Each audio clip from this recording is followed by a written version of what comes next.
BTC Battle aka the CROC Daylight 513 broadcasting from Battle Boy Royale. That's right, y'all. We in this thing. So today we doing a review of Arrow Season 8, Episode 1, Starling City.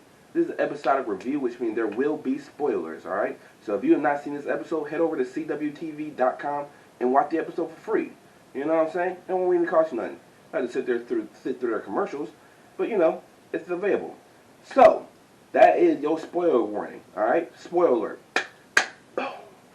Alright, so, this episode starts off. Alright, first of all, it's a season premiere episode, so naturally, of course, starts off with a recap, reminding us of what's going on and getting us caught up, yada yada, whoopsie. You feel me? But, it actually starts off on Liang Yu. Alright, where we see Oliver Queen dressed up like he did in the very first pilot episode of Arrow. Alright, aired way back in like, what, 2009, I believe? I'll look it up.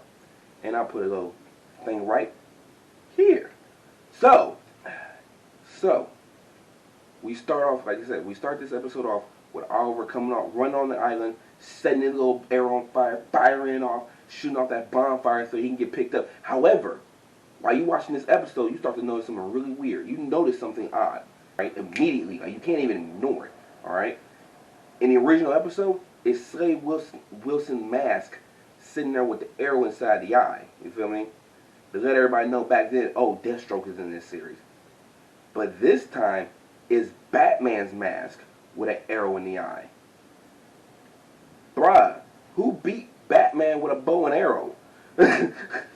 Oliver get picked up by the shippers, and instead of his face being, that long wig he had in the pilot episode, you feel me, like that long hair and the beard that we found out later on with a wig, you feel me, he's clean shaven. I think there's like a little gray hair right here. I don't remember, but I feel like there was. Maybe I'm overthinking it. So he gets home from the island, and the first thing he does, he sees, Moira Queen, his mother, who we haven't seen since season 2 when Slade Wilson killed her. Tommy Merlin, his best friend, who died at the end of season 1. He's alive and well, and we see Malcolm Merlin, who is married to Moira Queen now. Also, what was the black dude name? Also, Walter, apparently she never even married Walter. Instead, she married Malcolm Merlin. Alright, and they're all living in the Queen Mansion. And, Oliver, he's really happy to see his mom and his best friend alive. And he's like, oh, well, where's Thea? Because in the episode, Tommy tells Oliver that Thea overdosed on her 18th birthday over on Vertigo, which is, like I said, it's a callback to season 1 where she almost did overdose until Oliver saved her at the Green Arrow, or as he would call himself, the Hood back then. You feel me? Also, in this version of the alternate timeline, he's been gone since season 1. He never came back during season 1. This is now his first time coming back. So he's been gone for about 12 years. 8, 9, 10, 11, 12, 13. That doesn't add up. No, it's been 12. We didn't jump to Oliver breaking in the Queen Consolidator. Alright, he goes through trying to figure out what's going on, trying to steal something. We don't know what it is yet. Alright, but then he finds a bunch of bodies just all over the place with arrows filled with them. Alright, and then another Green Arrow shows up. Alright, so now we got Oliver fighting this other Green Arrow, who is apparently the Green Arrow of this Earth.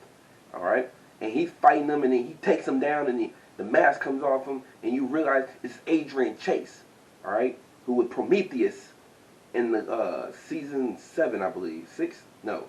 Season 6. 5. 6. 5. 6. 5. 6. 5. Yeah, that was season 5. Yes, that was season 5. Yeah. Alright, we find out that, Oliver takes off the mask, and it's Adrian Chase, who was the villain, Prometheus from season 5. And then Black Siren shows up in a brand new Black Canary outfit. And he's like, yo. And that tells you right there, this is Earth 2. Alright?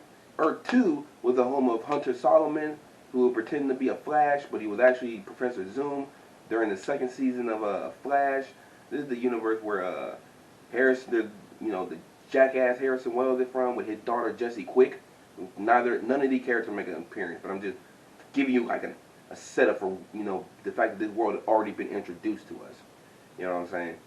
So it turns out on this Earth that apparently Black Siren really had turned over a new leaf. You feel me? because she's over here. She got her own little team Arrow with Adrian Chase as the hood.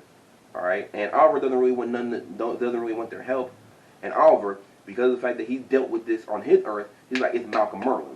All right, because as soon as he came back from Leah, I don't know what's going on, but I know Malcolm Merlyn is evil because he's evil on my Earth. All right, so Oliver goes immediately to go confront him, and then right before he confronts him, the Monitor shows up. All right, and this is where we learn that the Monitor brought him to this Earth to steal dwarf star technology. All right, and he says like it's the only version that exists in the multiverse, only exists on Earth 2, which I'm a little confused because the Atom is from Earth 1, and his suit uses dwarf star technology. All right, maybe I'm not catching up on something, but he has it, and they went back in time to the Old West, and they had it. So dwarf star technology is not some rarity. Maybe something happened in Legends that I missed out on because I didn't finish that series. I didn't feel like he needed to come to Earth 2 to get the dwarf star technology. But I digress. So Oliver's like, look, I'm just gonna steal this dwarf star. You feel me? Don't stop me. So then, and he confronts Malcolm Merlyn, talking about you have failed this city. All right, got the bow ready to bust him, and all of a sudden an arrow comes in, and it's it's the Black Archer. All right, so Oliver and the Black Archer, they start to fighting and stuff, right? And then it's revealed by the end of that fight, you feel me, that the Black Archer is not Malcolm Merlyn because he's obviously standing there looking terrified as hell. It's Tommy Merlyn. Okay, so I forgot why, but that fight breaks up. Oliver goes back to the Queen Mansion. All right, he's like confused as hell. He's not really like handling this. He's like, what the hell, And his mom hires a bodyguard to protect him, and it's Diggle, Like again, this whole episode is literally just a callback to season 1. You know what I'm saying? So he gets in the car with Diggle, all right, and he assumes, of course, it's a Diggle of a different Earth.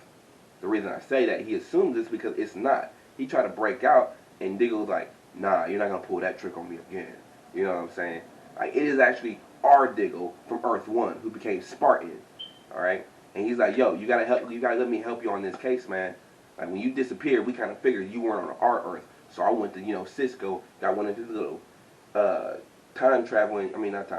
dimension hopping discs, and came to this Earth looking for you. Like, yeah, I'm wondering though, something. If Oliver went to like Earth X, or Earth 16. Would Diggle have been just jumping around different Earths until he found them? Food for thought. They go to Verdant, the club from the first season. Again, everything in this episode is literally just a callback to season 1. All right, they go to the club. Oliver, chokes out Diggle because he doesn't want him to help him because he's like, yo, you can't help me. I'm going to die. The Monitor has seen it. All I can do is just, try to help the universe from falling apart. Oliver goes after the Black Archer by himself, all right, and he gets captured, all right, and this is where we learn that Tommy Merlyn is trying to do an undertaking. Again, season 1 homage. He's going to blow up the Glades using the dwarf star technology to avenge Thea, who had died, okay, and Oliver's trying to convince him, like, yo, man, don't do this. And he's like, nah, too late. My heart is full of hatred. And then Tommy just leaves him, by himself, chained up. Oliver naturally, of course, breaks out, and then, he gets into like a small scuffle before, Diggle comes in and saves him because he put a tracker in, Oliver's shoe. Because, Oliver kind of a dick to his friends, and I guess Diggle's used to it now.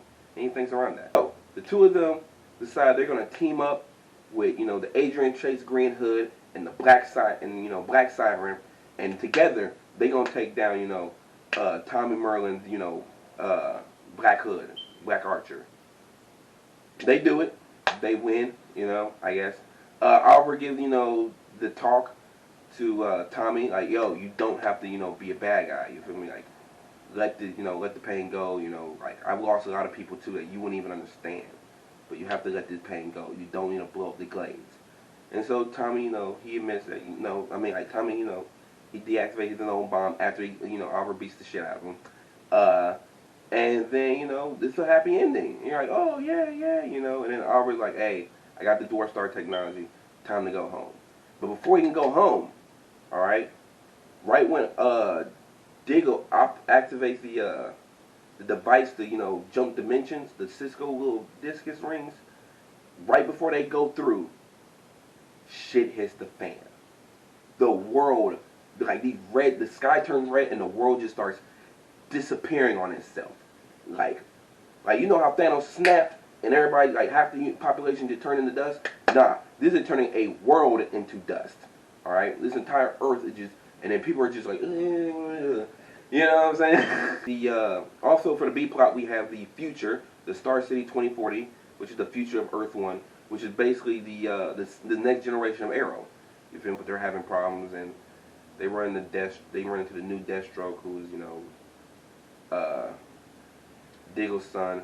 It's whatever. It doesn't stay longer than it needs to, but it's whatever. It has no real consequence. It's not really. It's whatever. So overall, though, ignoring that, this is actually a really good episode. This episode really just a huge callback to season 1. All right. If you haven't seen it and you're watching my review, wondering if you should watch this season of Arrow, so far my answer is yes. Definitely watch this episode. High ratings. Much love to it. You feel me? My predictions, well, the disappearing world should tell you my prediction. We are going into Crisis on Infinite Earths. Alright? This episode, and I'm assuming this whole season of Arrow, is going to be like ode to Crisis on Infinite Earths. So if you like my video, hit the like button. If you didn't, hit the dislike button. It doesn't matter to me. I just do this shit for fun. Leave a comment, tell me, because I'm new to the YouTube thing. I'm trying to get good at this or whatever. I do it for fun, but I want to be good at it. I want to be entertaining to y'all. So leave me a comment saying, hey, you suck at this, or hey, this was pretty good.